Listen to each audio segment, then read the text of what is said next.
Thank you, Madam Chair, members. I appreciate the opportunity to present SB 648 to you. We have a few people that will be joining me, I guess, the witnesses, so I could begin while they sit down, if you don't mind, ma'am. Yes, okay, you can I go could ahead. wait. Okay, great. Well, again, thank you for allowing me to be here today and present SB 648. SB 648 is a senior protection bill that closes a significant gap in licensing requirements for placement referral agencies and ensures that seniors and their families are making the most informed decisions about placing their loved ones in long-term care facility. Placement referral agencies provide a great service to our aging population as they provide seniors and their families with resources and assistance in finding a suitable long-term care facility or aging facility for their family. For seniors, especially those following a hospital stay or sudden decline of independence, finding assisted living or care options can be daunting. Some seniors may even feel rushed to find a care facility, leaving them susceptible to pressure and misinformation. Because current licensing requirements do not include agencies that refer seniors to a residential care facility for the elderly, a vast majority of these agencies are operating in California without any oversight. In the greater Sacramento area alone, there are about over 100 placement referral agencies providing these services. This lack of oversight has allowed for ample opportunity for some unscrupulous placement referral agencies to misguide and harm our seniors and their families who are in vital need of these services. The intention with this bill is not to eliminate a service that works for seniors and their families, whether it is online or in person, but rather the intent is to ensure that no matter what service seniors or their families use, they are receiving the information they need to make informed decisions and not being misled into a care facility that does not meet their needs. And Madam Chair, I do have some witnesses in support. Support witnesses, could you please give your name? Absolutely. Good afternoon, Madam Chair and members. My name is Aaron Lewis for the Consumer Federation of California. We're the sponsors of the bill. As the Senator mentioned, referral agencies provide a very important service for families and elders because typically they are involved at a very traumatic and stressful time in a senior and their family's life, typically following a hospital stay or a reduction in independence. When done right, this is a very valuable service. However, while there are many referral agencies that are committed to a high standard of professionalism and positive outcomes, there are many unscrupulous referral agencies as well. So this bill would set an important standard of conduct. It would set a licensing and oversight scheme for these referral agencies and would ensure that consumers are empowered to make informed choices when they are trying to investigate the different care options that are available to them. As the Senator mentioned, knowing that referral agencies are typically paid on a commission basis, understanding where their personal information is going to be sent in the process of a referral. It's all important so that consumers and their families can make informed choices and are empowered during this process. So with that, I won't belabor some of the details that I know the Senator touched on, but we urge your support. Thank you very much. Thank you. Next. Good afternoon, Madam Chair and fellow committee members. I am Tippi Irwin. I'm the Director of Ombudsman Services of San Mateo County and a member of the Board of Directors of California Long-Term Care Ombudsman Association. I'd like to commend Assemblymember Levine and Senator Mendoza for co-authoring this piece of legislation. The population we serve, the residents of the long-term care facilities, are frail and vulnerable and need all the protection we can provide in a system fraught with unscrupulous people looking to take advantage of them. It may at first appear that I'm digressing from the purpose of the bill, but bear with me, I will tie it in at the end. I'd like to tell you about a current case that we're working on in our agency that speaks to the heart of the bill. Our client, whom I'll refer to as Mr. Jones, became extremely ill while living at home. After several visits in and out of the hospital agreed to send him back home yet again, only if he had 24 hours care in his home. With the help of hospital social services, they connected him to a home care agency who sent a caregiver out to Mr. Jones's home. After a few days had lapsed, the caregiver convinced Mr. Jones that she could leave the agency and provide that care for him privately at a much lower cost. He agreed to that. The switch was quickly made. It appears now that the caregiver was forging checks and withdrawing money from Mr. Jones's accounts right after this happened. Mr. Jones had just taken out a reverse mortgage on his home, and we think he had about $650K in the bank. Fast forward a few months, and Mr. Jones' health is not improving. The hospital, doing its due diligence, sent out a case manager to the home and realized he was not getting adequate care. He was once again hospitalized, and finally the hospital suggested that he should go on hospice and be moved to a long-term care facility. He agrees to this, and the hospital contacts a referral agency, a one-man band owned and operated by one man. Before they moved Mr. Jones to the residential care facility that is to be his new home, the referring agent arrives at the hospital with a notary in tow. Mr. Jones, who is at this point extremely ill, is told to sign a document, which he does. In this one quick move, the referring agent has now become Mr. Jones's power of attorney for finances. Mr. Jones, to this day, has no memory of having signed the document. In no time flat, the referring agent has visited the bank, put himself on all the accounts, and immediately written out a series of smallish checks totaling about $1,200 to pay bills that had nothing to do with Mr. Jones. That was the start. The money in the bank from the reverse mortgage has now dwindled to under $200,000. It's not yet clear whether the referring agent is responsible for all of this missing money. Remember the caregiver that promised to take care of him for less money? It appears she too was helping herself to large amounts from Mr. Jones's accounts. The case is now in the hands of 2 different police departments and the district attorney to see who is responsible for what. I chose to relate this case as it underscores the extreme vulnerability of the population we are serving. This bill would go a long way to preventing at least the second part of the story from happening. I urge the committee to vote for the passage of the bill. Thank you very much. Are there any others to speak in support? Yes. Your name, please? My name is Michael Peregru. I am the owner of Guidance Senior Care Services in Bakersfield, California, and I'm here today to support SB 648. Guidance Senior Care Services is a placement agency, and I am a certified administrator for assisted living facilities for the elderly. Because there is no licensing agency overseeing placement agencies, it is up to the business owner to apply their own standards and ethics in operating their agency. However, not every business owner applies the same standards as my agency does. Such is the case of an in-home care agency that operated in Bakersfield and was able to defraud veterans of thousands of dollars of money up until our district attorney shut them down. In-home care agencies only became licensed just last year.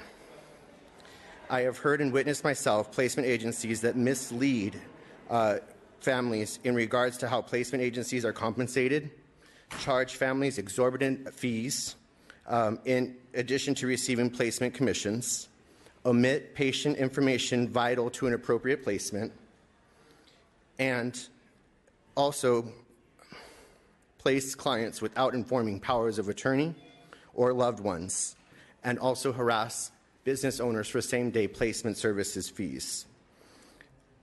I, at Guidance Senior Care Services, have been utilizing a scope of service and release of information in order to protect our seniors and their health care information since my company's implementation. I strongly support the passage of this bill. Thank you. Next. Thank you, Madam Chairman, members of the committee. Cliff Berg here on behalf of Place for Mom. Place for Mom is our leading national internet referral agency. I'm here to thank Senator Mendoza and his staff and the bill sponsors for working with us. We are in support of the bill. We had a few concerns that related to ensuring the language is internet friendly, but a Place for Mom strongly supports best practices in this area, and the notion of licensure and full disclosure is important. We support that for our customers and clients. We've agreed on a few tweaks to the language that makes it clear in terms of an internet business model that it's workable, and with that, we are in support of the bill. Thank you. Next, your name, please. Sarah Linder on behalf of the National Association of Social Workers, California chapter, in support. Jason Feifel with CalPERG in support. Carol Sewell from the California Commission on Aging in strong support. Lisa Coleman with CalCOA, the California Long-Term Care Ombudsman Association. Thank you and are in support. Do we have any in opposition to this bill?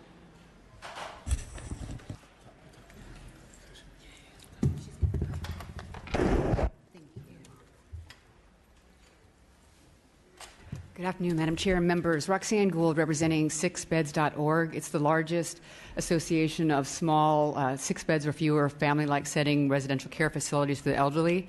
We house elderly, mentally ill, developmentally disabled, and we thank Senator Mendoza for bringing this bill forward, and he and his staff have been very open to talking with us. It's unusual because all of the reasons that those testifying in support described the need for the bill, we're in total agreement with. We actually have concerns that the bill doesn't achieve the outcomes that it's intending to achieve. And I have Ron Simpson with our board of directors to actually speak on behalf of 6 beds about a few of those concerns. Thank you. Could you please switch? Yeah.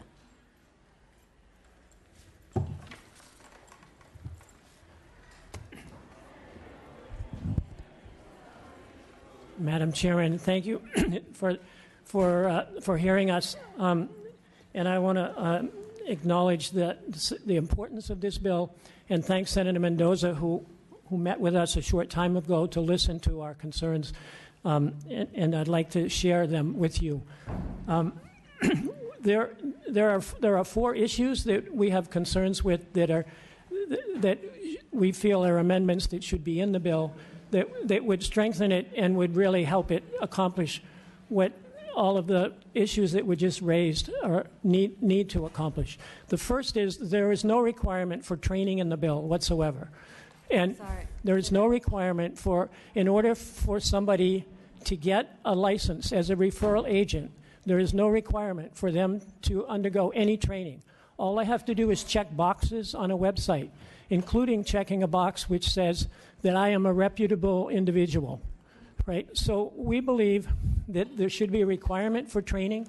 6 Beds has worked closely with several association of referral agents throughout the state.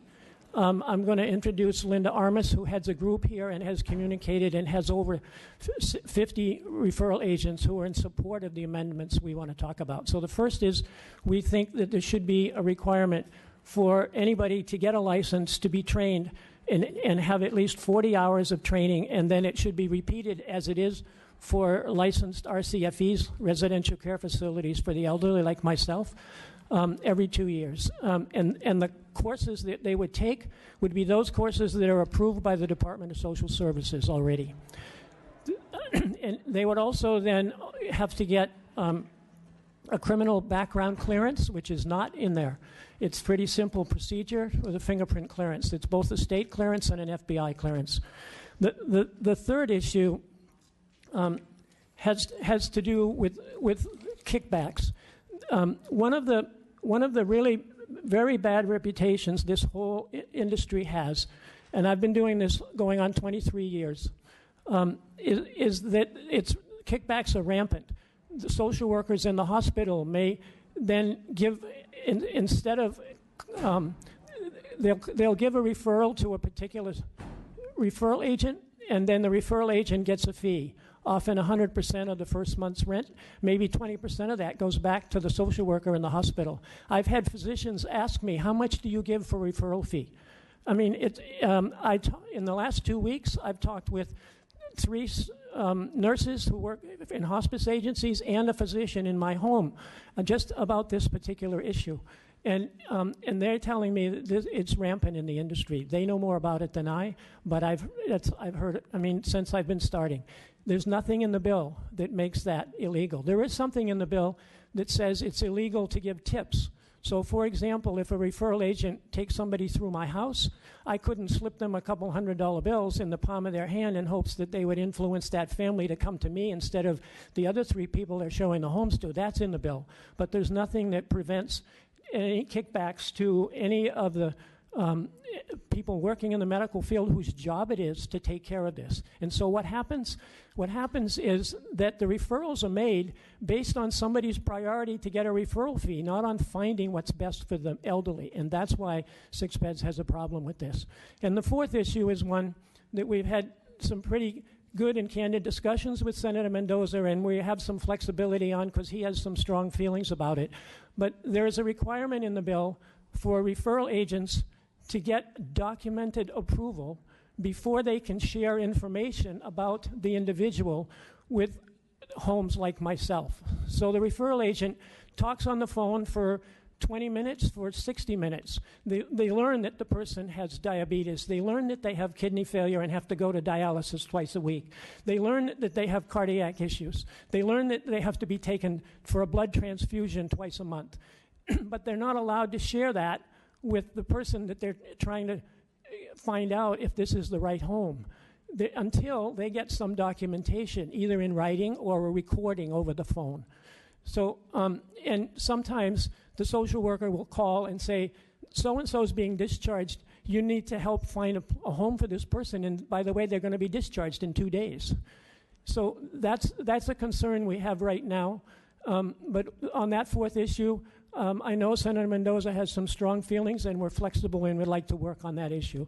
But in the absence of these things, we feel that there's too much missing in the bill right now. It's going to give somebody a license. It's going to give the public the feeling that because somebody has a license, they really have a lot of knowledge about what they're doing, and we don't feel it's in the bill at the moment. I would like to introduce Linda Armas.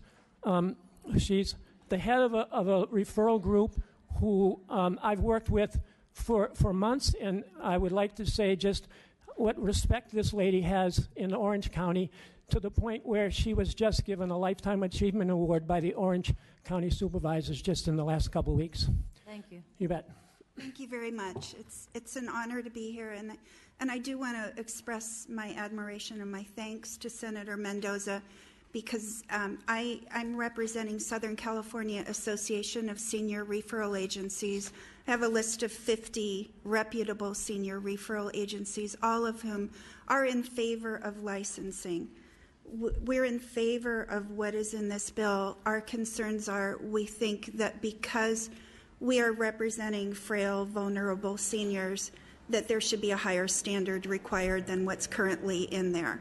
And if I can just give you an example, not long ago, I was working with a family. This was a gentleman who had a violent history, who had actually injured a caregiver and another resident and was sent to the hospital, and I was helping to find a secured dementia care unit for this gentleman. At the hospital, there was an inexperienced referral agency that was connected, introduced to this family, and the family was told it doesn't matter where you go. All these places are licensed by the same rules and regulations, so you can pick any place. And that's like saying it doesn't matter where you eat dinner because Burger King and Morton's are inspected by the same health department. So there's much more that goes into finding an appropriate place. And we're asking that a sufficient amount of experience, of knowledge and understanding of the rules and regulations of running these facilities, that there should be an understanding also, a requirement to know a sufficient amount about the needs of the individual, and also know about the places that they're referring to, because a place that's perfect for one person is completely wrong for another, and possibly even dangerous. And there's the assumption by the public that because a referral agency has a license, they would know, there would be an expectation that they would have knowledge about the needs of seniors, and they would have knowledge about the places that they're referring to. There's actually no requirements in this bill as written, and we're hoping that it can be strengthened so that it can benefit those seniors. Referral agencies do provide a valuable service, but there are bad ones out there, and there's a lot of graft in the industry as well. Thank you. Thank you. Are there any others that are opposed to the bill before I turn it back to the table? Okay, Mr. Levine? I'd like to move the bill. Thank you. Okay. As I understand it, you are going to be taking amendments in judiciary, right? Yes. So you'll be continuing to work with the opposition on this bill? Yes, I got their letter yesterday, No. and I sat with them today, and they brought up these issues. I'm not saying no to any of them. I want to rebuild a good coalition already on this bill. The way it sounded, they support the bill. They just want a few more things. I don't think they're against the bill. I don't think anybody's against the bill. They just want to see it a little bit better, and I'm all with that. I think we're long overdue, and I think it's desperately needed. And I will work with them. Like I said, I just met with them today. I will talk to the coalition that we built behind this bill to see what works for them, what doesn't. I give it a little bit more rational thinking, not just rush through it. But I will be working with them, and also the amendments that we've been working with your committee on. And I want to thank you for that. Thank you. Thank you for the bill, and thank you for bringing it forward. Are there any other comments? Yes. Thank you, Madam Chair.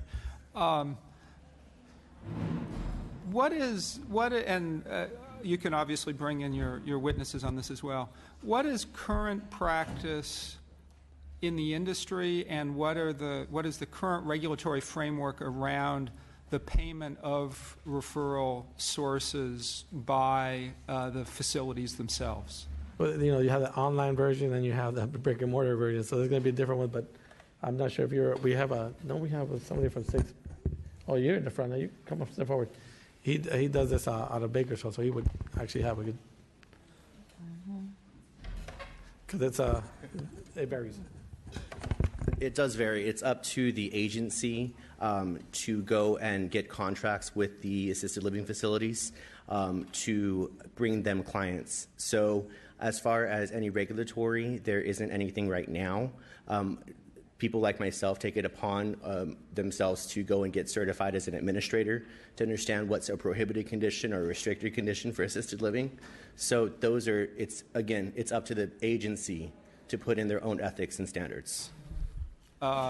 Is there a requirement on the part of the facility to disclose to the customer, to the resident, that they are paying a referral fee to any intermediary?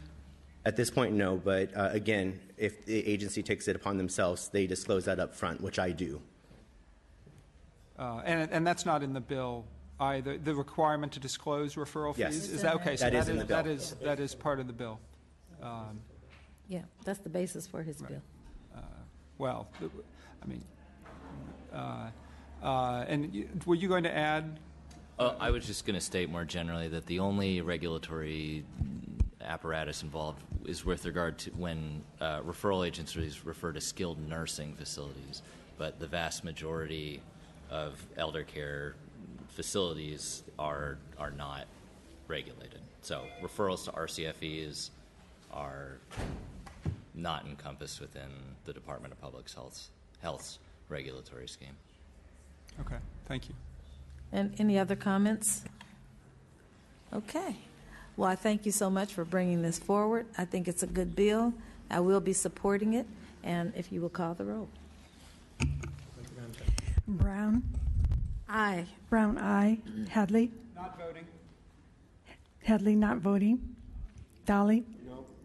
Dolly, no. Gibson. Gray. Levine. Lopez. Aye. Lopez, aye. We'll keep the roll open for other members, and thank you for your concern, because 1,000 people a day are turning 65. It's a silver tsunami. Thank you, Doctor. Thank you.